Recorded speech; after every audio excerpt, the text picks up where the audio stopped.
Assalamualaikum warahmatullahi wabarakatuh. Jumpa lagi dengan para calon mahasiswa Indonesia tahun 2024. Teman-teman sekalian, di video kali ini saya melanjutkan review terkait dengan daya tampung ya, untuk S1 di Universitas Airlangga di UNER Surabaya. Melanjutkan video yang eh, sebelumnya terkait dengan daya tampung di Saintek. Jadi daya tampung di Saintek sudah saya rilis di video sebelumnya. Pada video kali ini kita akan melihat betapa persaingan juga sangat tinggi di daya tampung untuk kelompok sosum. Nah, ini adalah kelompok mapel-mapel sosum ya di Universitas Airlangga untuk jalur SNBP, prestasi SNBT tulis dan juga mandiri. Kita akan lihat sama-sama kira-kira prodi-prodi apa yang menyediakan kursi yang paling besar, yaitu bisa menunjukkan tingkat persaingan atau tingkat peluang kita bisa lolos di jalur SNBP maupun jalur yang lainnya. Yang pertama itu S1 Hukum ya. Ilmu hukumnya UNER tahun 2024 itu luar biasa di jalur prestasinya itu 70, jalur tulisnya 105 dan mandirinya 175. Kemudian akuntansi jalur prestasinya itu 50, SNBT-nya 75 dan mandirinya 125. S1 manajemen lebih banyak ya 60, 90 dan 150 komposisinya. Kemudian ekonomi pembangunan 44, 77 dan 99 untuk komposisi setiap jalurnya. Di EKIS, ekonomi Islam agak sedikit yang 40, 70 dan 90. Kemudian ada administrasi publik 28, 42 dan 70. Ini semakin sedikit. Kemudian ada HI, ini juga sedikit ya 30, 45 dan 75. S1 ilmu politik ini semakin sedikit lagi 22, 33 dan 55.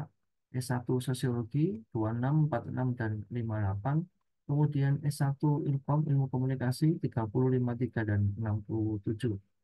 S1 ilmu informasi dan perpustakaan ini sedikit ya 26, 46 dan 58.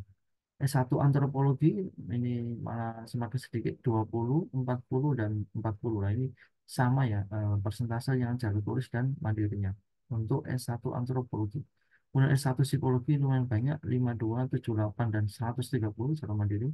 Kemudian bahasa dan sastra Indonesia itu ada 24, 42 dan 54. Bahasa dan sastra Inggris lumayan banyak ya 50, 75 dan 125 untuk sastra Inggrisnya UNER. Kemudian ilmu sejarah ini 16, 32 dan 32. Tapi cukup sedikit ya dan S1 studi Kejepangan. Ini semakin sedikit 20, 35 dan 45. Teman-teman kalau kalau kita lihat komposisi ini kelihatan bahwasannya UNER itu di jalur tulis mandiri dan SNBP prestasi itu persentasenya antara 20, 30 dan 50%.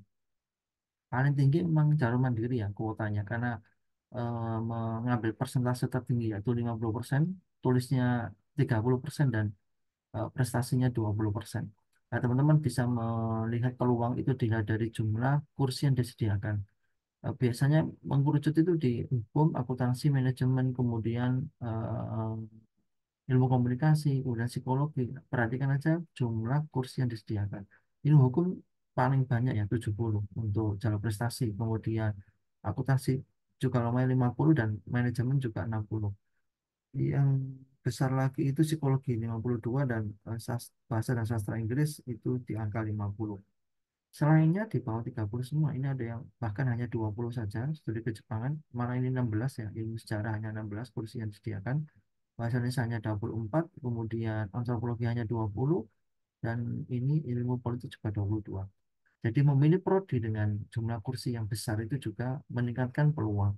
Walaupun nanti yang daftar juga banyak, tapi paling tidak bersaing dengan yang lainnya itu juga semakin kecil karena jumlah kursi yang disediakan itu semakin besar.